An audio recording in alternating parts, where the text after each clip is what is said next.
It's like the Da Vinci Code, even more fake. When President Obama gave a little nod to the Saudi king last year, Frank Gaffney was there to expose the true meaning behind the otherwise totally standard gesture of respect. When he uses the word respect in the context of a waist bow to the King of Saudi Arabia, for example, and talks about respectful language, which is code for those who adhere to Sharia, that we will submit to Sharia. I'm telling you the code is they receive it in the Taliban headquarters and in Al-Qaeda's caves and in the Kingdom of Saudi Arabia. You know, if Frank Gaffney knows so much about Taliban HQ and the Al-Qaeda caves, he maybe should tell the United States military. Mr. Gaffney, I'm sure, is far too busy for that because there is Muslim infiltration to be ferreted out. He was also the guy behind the Missile Defense Secret Muslim thing, too. Remember that? This used to be the logo for the Missile Defense Agency, an agency within the Department of Defense. When the old Missile Defense logo was updated to this new logo, that caused Frank Gaffney to lose his ever-loving mind. He said, quote, "The new Missile Defense Agency shield appears ominously to reflect a morphing of the Islamic crescent and star with the Obama campaign logo." See, a conspiracy. The old logo under the Bush administration was the pictorial embodiment of patriotism and capitalism and apple pie. The new logo is clearly an Islamo-fascist plot to undermine America through graphic design. The problem with this theory is that the new logo was actually commissioned the year before Obama was elected, when noted Islamo-fascist George W. Bush was still president. When Mr. Gaffney learned that, he retracted the Missile Defense Agency conspiracy theory. All the better to start working on his Elena Kagan in a turban conspiracy. Elena Kagan's nomination was supposed to be the big political fight of the summer, the battle royale of 2010.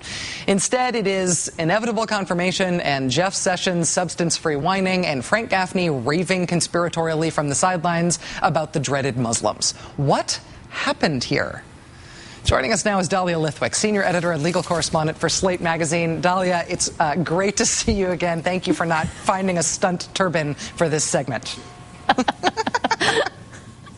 It's okay. I didn't even know they make stunt turbans. They do only in Photoshop at the Washington Times. But what did happen here? Did other politics crowd out the big expected fight here? Was Elena Kagan just not the nominee to fight over? What happened? I think it was a little bit of both. I think, for one thing, someone quipped to me very early in the summer that unless Elena Kagan started gushing, thousands of barrels of oil from her head a day, she was just never going to be an A1 story. This summer, there was just too much else going on that was really riveting. And then I think your second point is really more almost to the point, which is we've constructed a confirmation system that rewards people who are utterly uninteresting. And so she really, I think, did a very, very good job of creating an entire career for herself that made absolutely certain there was going to be no scandal, no smoking gun, nothing of any note or interest. And so beyond the invented turban stories, there was just nothing to ferret out. And so there was really never going to be a gotcha moment.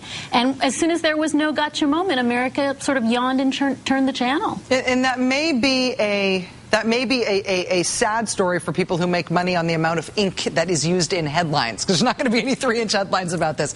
But it's also a sad story for the right-wing cottage industry of groups that focus just on judges, that exist solely to both move the courts to the right and to raise a lot of money for conservative causes by doing that. That cottage industry exists because they've been successful, even with this nomination process, in the past. Why isn't it working anymore? Well, again, in part because I don't think they ever got any traction with any of the various narratives they tried to trot out. The Thurgood Marshall is bad, therefore Kagan is bad Marshall narrative kind of died on the first day of the hearings after opening statements. The Kagan hates the military narrative, which was at at some point became clear was the only game they had left to go. Still, I think nobody really believed that her military recruiting policy at Harvard reflected this deep-seated animosity towards our men and women in uniform.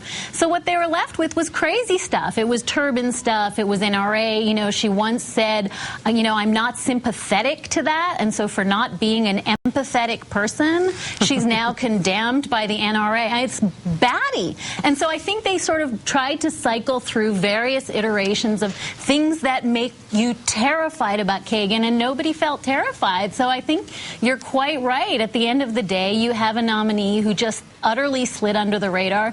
And I don't know how the fundraising went, but I know that the narrative was, she's fine, yawn, she's fine. Yeah. Well, should liberals look back at this experience? I mean, we're not out of it yet, but should they essentially look back at this experience and say, an actual liberal, a more liberal justice could have gotten through here? I think so. It seems to me that to the extent that Obama had a moment to put someone a little bit more, a little closer to a Stevens legacy or a Brennan legacy, a little closer to a passionate firebrand, this would have been the moment to put them up. If the rumors are, and they're only rumors, true that Ginsburg is going to leave while Obama's still in office, I don't think Obama's going to have the maneuvering room to put someone to the left of Elena Kagan up next time. Dahlia Lithwick, senior editor and legal correspondent for Slate Magazine. Thanks a lot for being here tonight, Dahlia. Good to see you. Thanks, Rachel. What you're looking at here is lacrosse. Specifically, it is a U.S. versus England men's lacrosse game played yesterday at the World Lacrosse Championships. You see men in shorts running around on a field holding sticks. They're not scooting the ball around on the ground like in field hockey. The sticks are up in the air to catch the ball in a little net that's on the end of the stick so they can try to wing the ball into a skinny little goal. If you have heard of lacrosse, you probably associate it with prep schools today. But lacrosse was actually invented not by preppies, but by Native Americans. Exactly who did it and how happened before Westerners started writing down Native American history. But the Six Nations of the Iroquois Confederacy definitely deserve, if not all, then at least a big part of the credit for coming up with the whole idea of lacrosse. In the 1800s, in the 19th century, when a lot of non-Native Americans started playing the game, they changed it. They made up some rules. They limited the amount of time it took to play a single game. They changed the lacrosse ball from deerskin to rubber.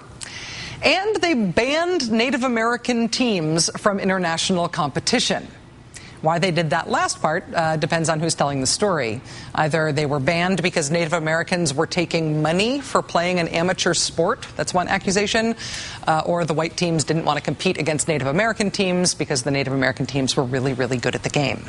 Or maybe it's some combination of both. In any event, in 1983, the Iroquois decided that they wanted back in to international competition in their national sport. So they formed an Iroquois national team. They played exhibition games. They worked really hard to get a shot at competing internationally against the other best in the world teams. That shot came in 1990 when the Iroquois Nationals traveled for the first time to the World Lacrosse Championships that year were held in Australia. The World Lacrosse Championships are essentially the World Cup of lacrosse. The tournament happens every 4 years. It's international, and winning is a big international hairy deal. Politically, it was also a landmark. The Iroquois were the first Native American team to compete internationally in any sport in the modern era. Since Australia, since 1990, the Iroquois Nationals have competed in every World Lacrosse Championship, and they've done pretty well. They placed fourth in 1998 and in 2002 and in 2006. This year, the 2010 World Lacrosse Championships are happening in Manchester, England, and they're going on right now. But the Iroquois Nationals are not there. They're not there because of a passport dispute. The Iroquois are a sovereign people. They have treaties to back that up. Members of the 6 Iroquois nations live mainly in the Northeast on both the U.S. and Canadian side of the border. Because they are a sovereign people, the Iroquois issue passports to their own people.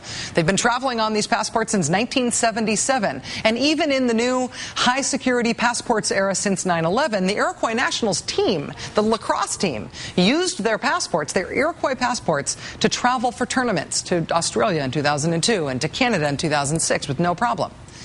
But this year, the UK said they found those passports to be too controversial. This is what the Iroquois passport looks like. The names are handwritten in ink. It's not very high tech. There's no security chips, for example. And the UK says it now does not recognize these documents as valid in the post-9/11 world. The U.S. State Department did try to intervene on behalf of the team. They offered the team expedited U.S. passports that they could travel on to the tournament. Of course, that sort of undermines the whole sovereign nation thing, which the Iroquois understandably take very seriously. And then just on the level of sports, the team professed, also understandably, to being rubbed the wrong way by the idea of traveling on the passport of a nation they are trying to beat in competition. They wouldn't be traveling as Americans, they're going to beat Americans. So after days of back and forth and lots of waiting in hotel lobbies, the U.S., the U.K., and the Iroquois did not work it out. The Iroquois nationals went home, and the U.S. and the English teams went on to compete. The U.S. beat England 17-5 for the record. So go USA. But when the U.S. team gets home, A, can we sort this passport thing out with the British and everybody else who's going to hassle these guys? And B, how about an exhibition game? The U.S. and the Iroquois nationals. I promise you, we will cover it as news on this show. Kent is already badgering me about it. Come on, you guys. Come on. Come on, come on, come on, come on, come on.